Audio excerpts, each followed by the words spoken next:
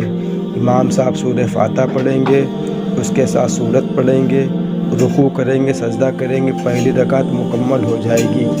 دوسری رکعت میں جیسے ہم لوگ نماز پڑھتے ہیں اسی طریقے سے نماز پڑھیں گے۔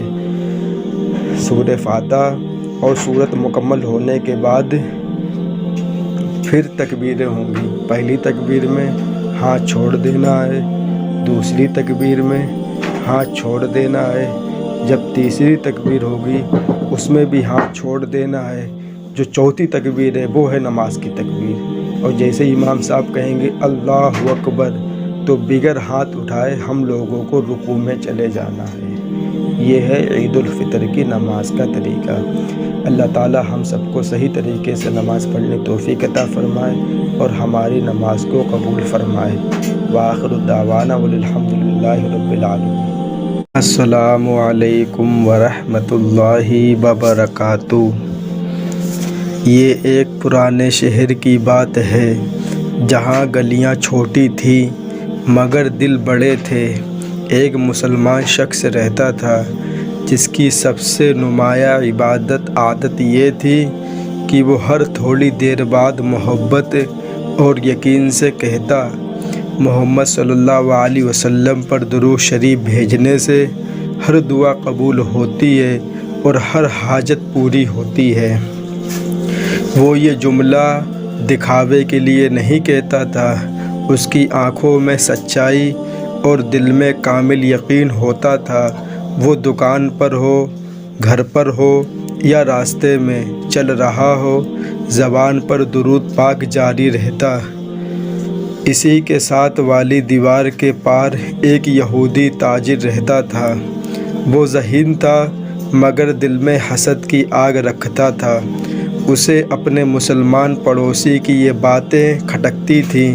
اسے لگتا تھا کہ یہ شخص لوگوں کو سادہ لوح بنا رہا ہے۔ ایک دن اس نے دل میں سوچا، میں اس کے یقین کو توڑ کر رہوں گا، اسے ایسی آزمائش میں ڈالوں گا کہ وہ خود مان لے گا کہ درود کی تاثیر محض وہم ہے۔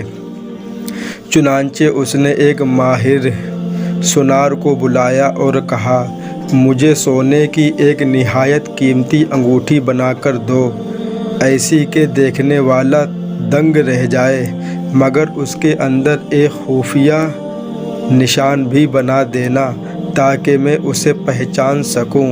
سونار نے حیرت سے پوچھا، حضور کیا خاص بات ہے اس میں؟ یہودی نے مسکرا کر کہا، بس تم اپنا کام کرو،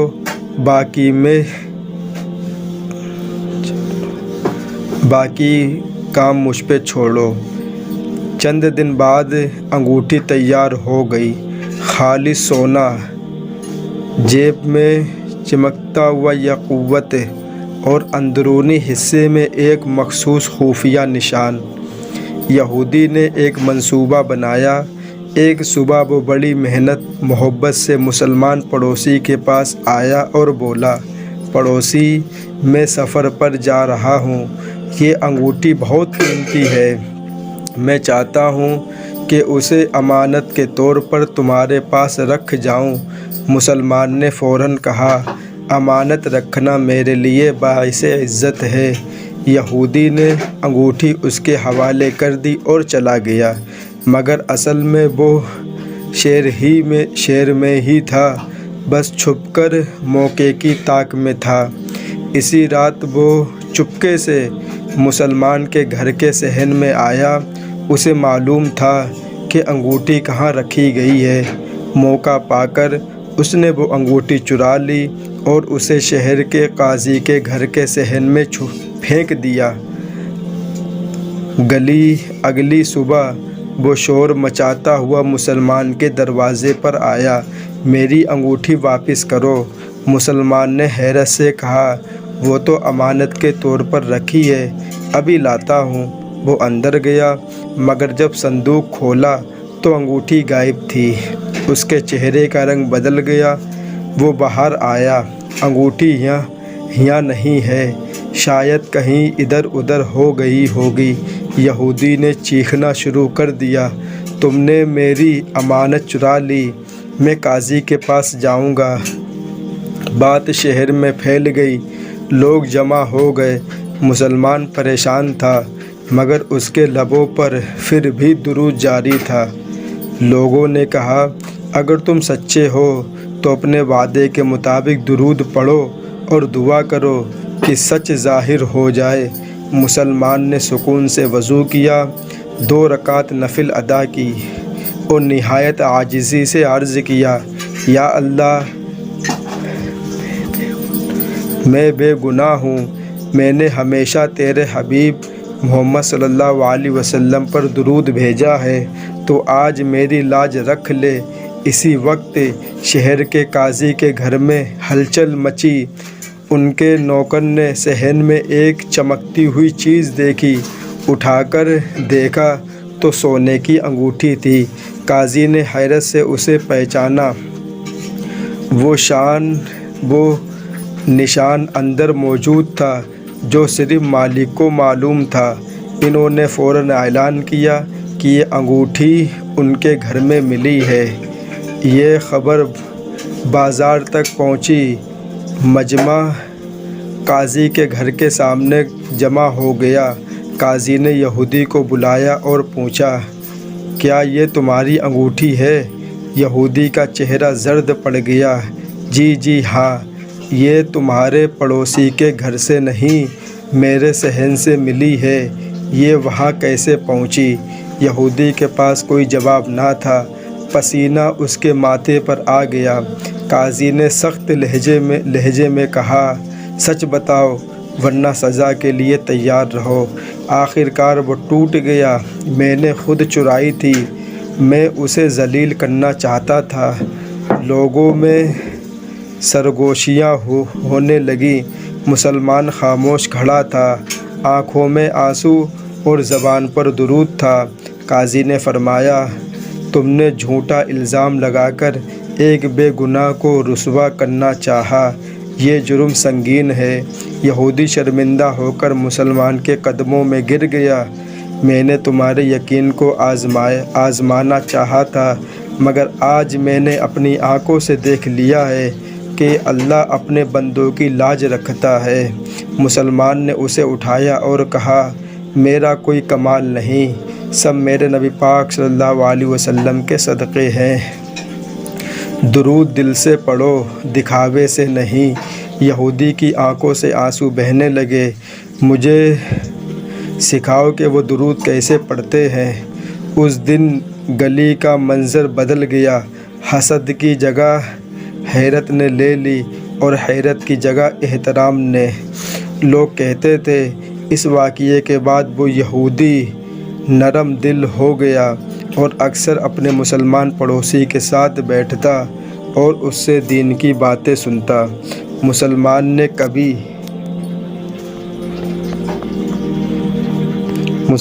نے کبھی فخر نہ کیا، وہ پہلے کی طرح سادہ زندگی گزارتا، وہ پہلے کی طرح زبان پر درود جاری رکھتا۔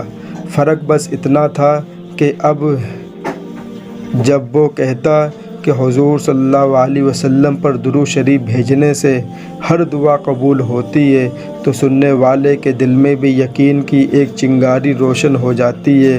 کہانی کا حاصل یہ ہے کہ سچا یقین آزمائش سے گھبراتا نہیں۔ کبھی کبھی اللہ اپنے بندے کی سچائی کو لوگوں کے سامنے ظاہر کر دیتا ہے تاکہ حق واضح ہو جائے۔ درود کی تاثیر الفاظ میں نہیں، دل کے اخلاص میں ہوتی ہے، اور جب دل سچا ہو تو سازشیں خود بخود ناکام ہو جاتی ہیں۔ اللہ تعالیٰ ان باتوں پہ ہم سب کو عمل کی توفیق عطا فرمائے، اور نبی پاک صلی اللہ علیہ وسلم پر زیادہ سے زیادہ درود شریف بھیجنے کی توفیق عطا فرمائے۔